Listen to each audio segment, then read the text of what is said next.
Hello, friends. I am Chevee. Welcome to my shed. How are you today? How's life in your world? How's things where you are? I hope everything is good and great and wonderful. It is magnificent here. It is snowing. It has been snowing now for a full day, and it's supposed to continue snowing until like 7 o'clock tomorrow morning.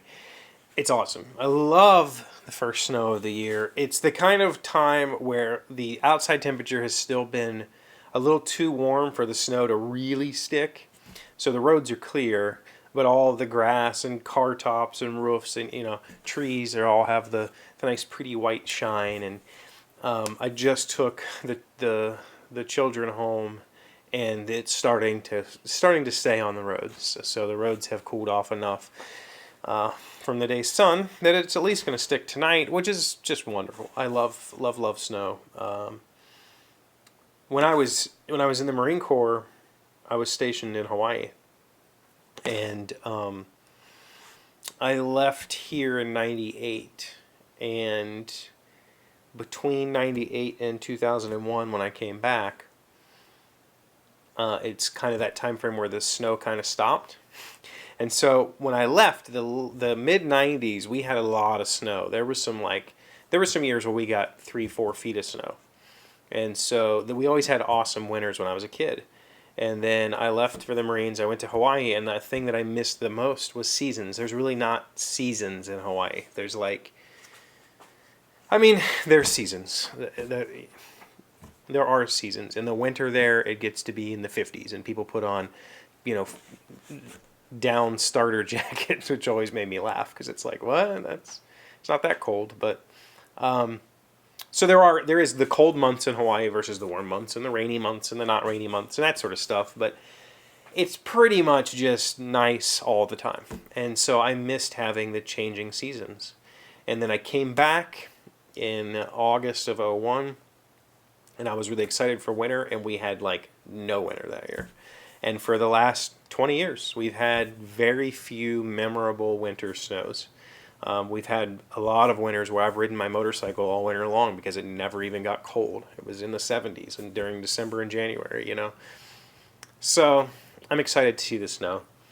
I'm excited to,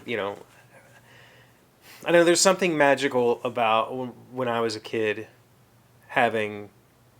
we had snow from, November to March, maybe even into April.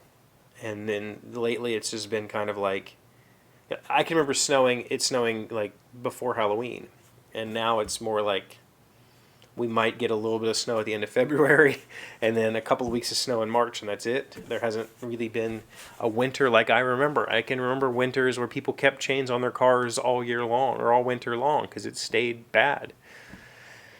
I don't know if that's global warming or just cyclic change. Like, I think that, like everything, the Earth is a cycle. It goes through cycles, and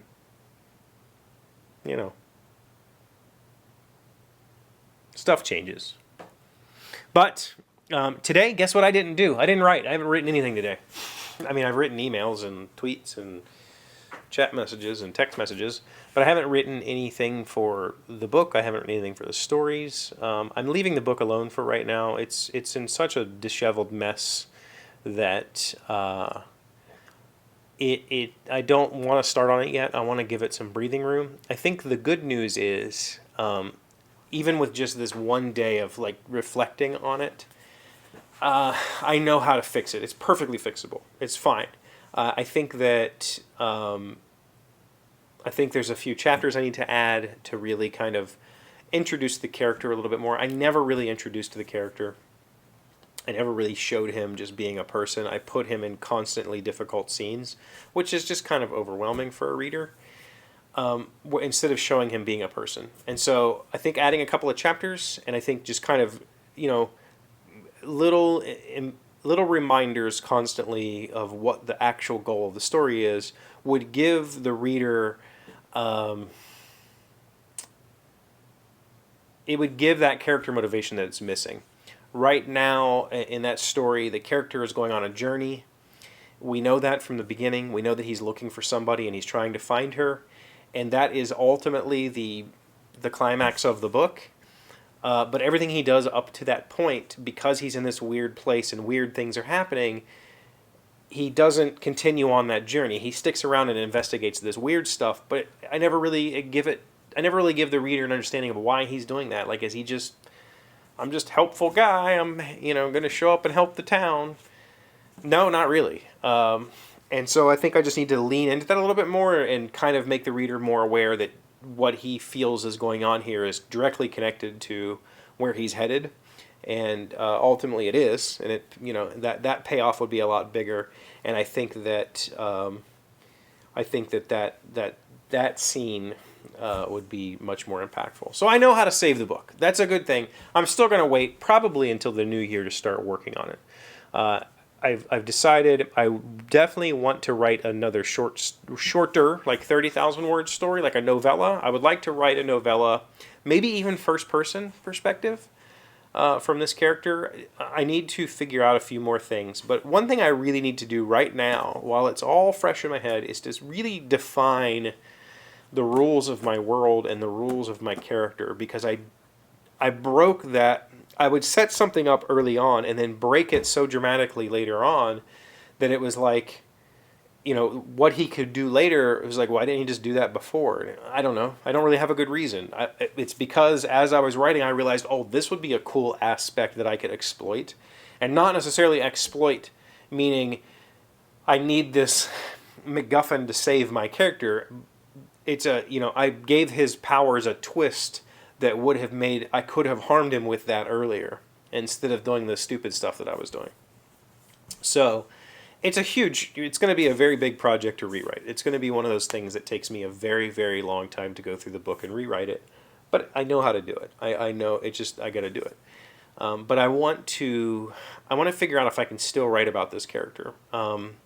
Right now, at the end of this story, he's done what he was setting out to do. There is a bigger thing that he's, in search of.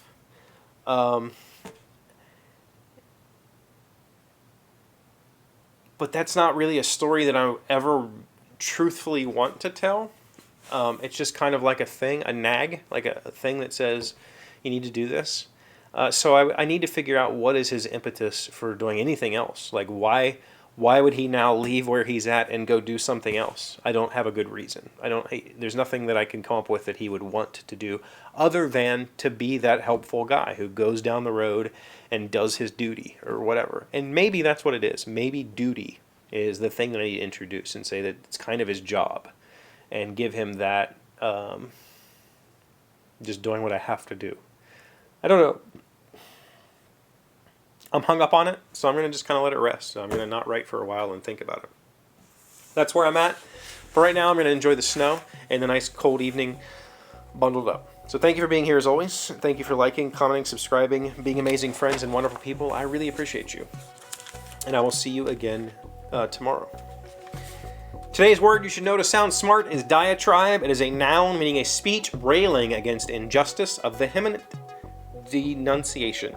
The editorial was a mean-spirited diatribe against school vouchers written to prevent children from other towns being sent by bus to Centerville High School. Diatribe. D-I-A-T-R-I-B-E. Speech railing against injustice. A vehement is the word I was looking for, not vehement or whatever I said. Denunciation is my diatribe against my injustice to the word vehement.